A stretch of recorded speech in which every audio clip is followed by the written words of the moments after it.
TDP Janasena Bharatiya Janata party జట్టు కట్టడంతో జగన్మోహన్ రెడ్డిలో రోజు రోజుకి టెన్షన్ పెరుగుతోందా?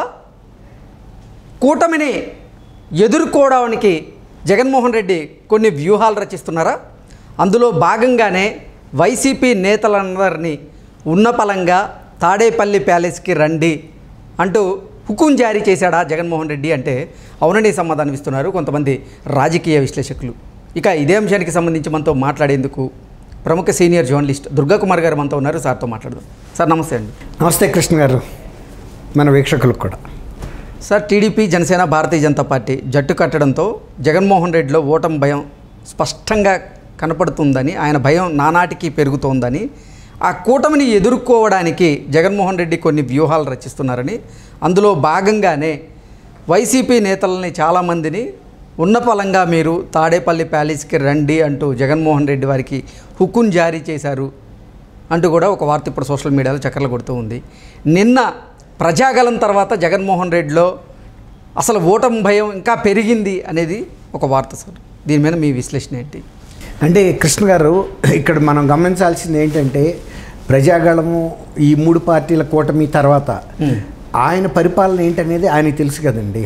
5 ఏళ్లలో తను ఏం పరిపాలన చేశాడు, ఏ వర్గానికి లాభం జరిగింది, ఆ రాష్ట్రంలో ఎంత ప్రగతి సాధించాడు, ఆ తర్వాత రాజధానికి సంబంధించి ఎంత ప్రగతి సాధించాడు, రెండోది గ్రామాల్లో ఆర్థిక అభివృద్ధి ఏమైనా జరిగిందా, తర్వాత ఇసుక అనేది ప్రజలకు అందుబాటులో ఉందా, తర్వాత మనం ఆయన సప్లై చేసిన లిక్కర్ అసలు ఎలాంటి లిక్కరు, దాని మీద ఎంతమంది అనారోగ్యం పాలయ్యారు, ఎంతమంది అక్క చెల్లెళ్ళ పసుపు తాళిబొట్లు తెగిపోయినాయి, ఎంతమంది ఆసుపత్రులు పాలై కుటుంబాలు అల్లకల్లోలమైనవి, ఇవన్నీ కూడా ఆయనకు తెలుసు. తర్వాత ఇంకోటి ఏంటంటే, ఆయనకి ఆర్థికంగా ఇంత ఆదాయం వస్తుంది అంటేనే అది అంతా ప్రజల నుంచి వచ్చేదే కదండి. కాబట్టి ఆయన తన ప్రభుత్వం మీద ఫీడ్బ్యాక్ తనకు తెలుసు, అంతరాత్మకు తెలుసు. నాయకులు గడప గడపకి ప్రోగ్రాం అప్పుడు తీసుకొచ్చి చెప్పారు మన పాలన మీద పూర్తి వ్యతిరేకత ఉందని. ఆయన ఎమ్మెల్యేలను తిడితే తిట్టొచ్చు, నాయకులను తిడితే తిట్టొచ్చు, కానీ దానివల్ల ప్రజల్లో వచ్చే మార్పు అయితే ఏముండదు కదండి. అప్పటికే వాళ్ళు ఒక స్పష్టమైన నిర్ణయానికి వచ్చి ముఖాన్ని పట్టుకుని చెప్పారు, చాలామందిని మీరు రావద్దు మా ఊళ్ళల్లోనూ, మీరు ఫలానా పనులు చేస్తే రండి లేకపోతే లేదన్నారు. ఆ అభివృద్ధి నిధుల కోసం వెళ్తే ఇక్కడ మన దగ్గర ఏం లేవు, కోశాధికారులను మీరు మనం ఇస్తున్నాం కదా వాళ్ళకి సంక్షేమ పథకాల కింద పప్పు బెల్లాలు వాటితో సరిపెట్టుకోమనండి, మీరు అది చెప్పడానికే మీరుంది, నాకు వచ్చి అవ్వటానికి కాదు, మీరు అది మీ స్థాయిలో మేనేజ్ చేసుకోవాలని వాళ్ళని ఆ రోజు గదమాయించాడు.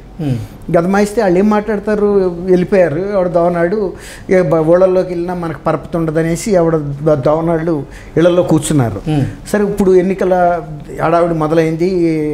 అందుకే ఇప్పుడు ఆయనకే అనుమానం రాబట్టే కదండి 81 సీట్లలో మార్పులు చేర్పులు చేశారంటేనే.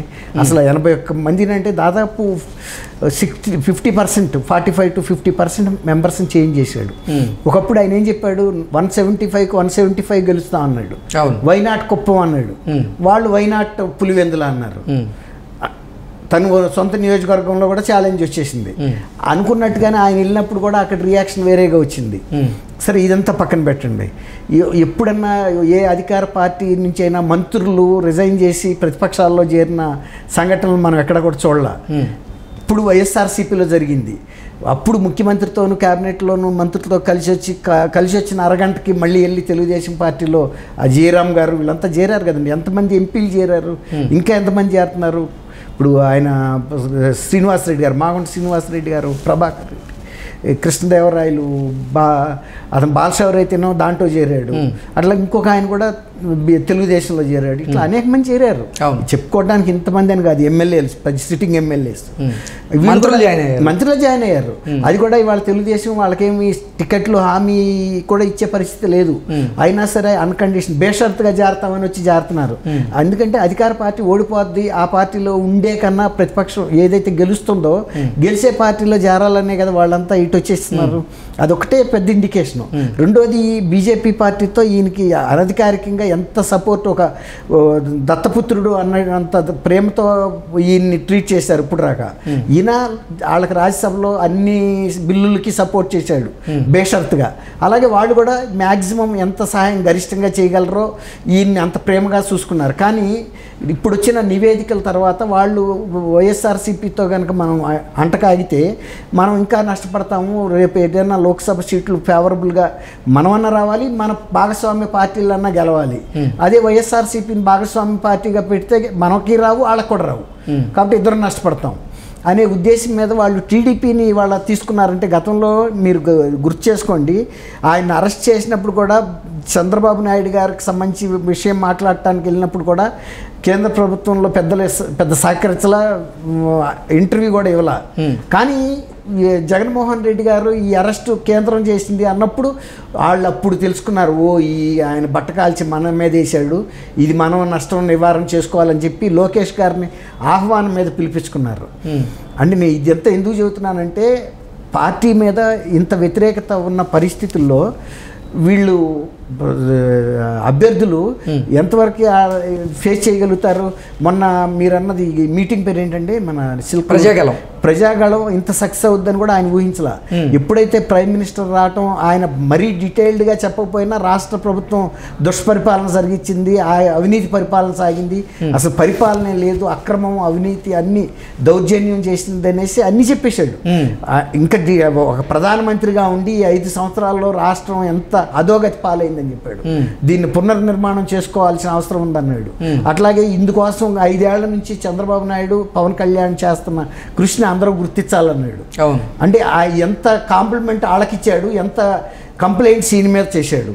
దాంతో ఈయనకి అసలు ఇప్పుడు అంటే నరేంద్ర మోడీ పవర్ ఏంటో జగన్మోహన్ రెడ్డి గారికి తెలుసు, తర్వాత తను చేసిన తప్పులు తనకు తెలుసు. కాబట్టి ఇవన్నీ కూడా రేపు ఎన్నికల్లో ఇంకా డీటెయిల్డ్గా ప్రజల ముందు పెడితే మన పరిస్థితి ఏంటి, ఎలాంటి వ్యూహం, ఆయన వ్యూహం చేయటంలో ఈయన దిట్టండి. జగన్మోహన్ రెడ్డి గారు ఏ మాటకు ఆ మాట చెప్పుకోవాలి, ఎలాంటి పరిస్థితుల్లో ఎలాంటి వ్యూహం వేయాలనేది చేయటానికి దిట్ట. అందుకని ఆయనకి కంగారు అయింది. ఎప్పుడైతే చిలకలూరుపేట ఇంత సక్సెస్ అయిందో మనం కూడా ఏదో ఒక వ్యూహం వేయాలని చెప్పేసి పిలుస్తున్నాడు. పిలిచినప్పుడు కొంచెం మంది ముఖ్యులతో మాట్లాడతాడు.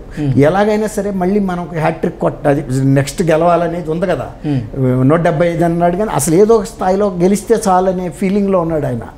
ఎందుకంటే ఓటమి కంటి ముందు కనపడుతుంది, ఆయనకు కూడా డౌట్ వచ్చేసింది. ఇక అందుకే ఆయన కూడా మొన్న ఆ మధ్య మీరు గెలిపిస్తే ఉంటాను లేకపోతే వెళ్ళిపోతాను అన్నాడు. సేమ్ ఇక్కడ తెలంగాణలో ఎలా జరుగుతుందో అక్కడ కూడా అంతే జరుగుతుందండి. తెలంగాణ ప్రజలు బీఆర్ఎస్ మీద ఓటేయకూడదు, ఈ ప్రభుత్వాన్ని కట్ చేయాలనుకున్నారు. ఆ ప్రభుత్వాన్ని కూడా చాలు 5 ఏళ్ళు పరిపాలించాడు. చంద్రబాబు నాయుడు గారిది ఈ పరిపాలనతో వాళ్ళు బెరీజ్ వేసి చూసుకున్నారు. దీనికి దానికి పోలిక లేదు, ఏ విధంగానూ ప్రజల పట్ల ఇతనికి శ్రద్ధ లేదు, తను డబ్బు తప్ప. ఇప్పుడు సొంత చెల్లెలు చెబుతుంది కదా దోసుకోవటం దాచుకోవటం అని. అంతకుల్ని కనుక పాలకులుగా చేస్తే ఇంతకన్నా బెటర్గా ఉండదని సునీత చెబుతుంది. మేమే చెబుతున్నప్పుడు మా మీదే ఆయనకి దయ లేనప్పుడు మీ అందరి మీద ఏముంటుంది. వాళ్ళు చూశారు వాళ్ళ బిడ్డలు ఎంతమంది బలయ్యారు, ఎంతమంది మీద దాష్టికాలు జరిగినాయో. ఈ వర్గం ఆ వర్గం అని ఏం లేదు. ఎవడి మీద ఏం చేశాడు, ఎందుకు చేశాడు ఎవడో తెలియదు. ఇప్పుడు 151 సీట్లు ఇచ్చిన ప్రజలను ప్రథమ శత్రువులుగా చూసే ప్రభుత్వం ఎక్కడన్నా ఉంటుందా కృష్ణ గారు? ఆయన ఫస్ట్ చేసింది నేను ప్రజావేదిక కోల్చడమా? పని కట్టావా నువ్వు? ప్రజావేదిక కట్టలేదు కదా. అంటే నీకు ప్రజలకు సంబంధించిన వస్తువులు మెరుగుపరచడంలో నీకు ఇంట్రెస్ట్ లేదు. వాళ్ళకి ఏదైనా వస్తువులు ఉంటే నోటి దగ్గర ముద్ద కొట్టేయటమే. అన్నా క్యాంటీన్లు ఏం అడ్డం వచ్చినాయండి ఆయనకి? ఇంత ఖర్చులు పెట్టారని చెబుతున్నాడు కదా. అన్నా క్యాంటీన్ల మీద ఎంత అండి, మహా అయితే 500-600 కోట్లు కూడా 5 ఏళ్లలో అవలా. అట్లాంటి అన్నా క్యాంటీన్లు బేదగాళ్ళకి పనికొచ్చి అన్ని దెబ్బతీశాడు. అన్ని ప్రజలు గుర్తుపెట్టుకున్నారండి. కాకపోతే ఇక 5 ఏళ్ళు ఈయన పవర్ ముందు ఆగలేకపోయారు. ఎందుకంటే చంద్రబాబు నాయుడు అని ఆయన ఒక వ్యక్తి కాదు కదండి, ఆయన ఒక ప్రతిపక్ష నాయకుడు. ప్రజలు ఆయనకు ఒక బాధ్యత అప్పచెప్పారు. ఆయన ఆ బాధ్యత నెరవేరుస్తుంటే ఆ అడ్డగోలుగా ఏ కారణం లేకుండా నిష్కారణంగా తీసుకెళ్లి జైల్లో పెట్టేసి ఆ తర్వాత ఈ కేసును బిల్డప్ చేశారు కదా. వాళ్ళే చెప్పారు కదా, మిమ్మల్ని అరెస్ట్ చేసేటప్పటికి మా దగ్గర ఏం లేదు మెటీరియల్, మేము ఏదో ఒకటి చేస్తాము, కోర్టుకి అదే చెప్పారు. అందువల్ల ఇవాళ ఆఖరి ప్రయత్నంగా పిలిపించుకుంటాడు, తప్పులేదు. ఎవరు కూడా ప్రయత్నం చేయకుండా ఓడిపోరు కదండి. చివరి బుల్లెట్ కూడా పేల్చిన తర్వాత కదా మనం గెలిచింది ఓడిపోయి చెప్పాల్సింది. ఆ చివరి బుల్లెట్ కూడా ప్రయోగిస్తాను ప్రయత్నం చేస్తున్నాడు. ఒక వీరుడు చేయాల్సిన పని అది. ఓకే.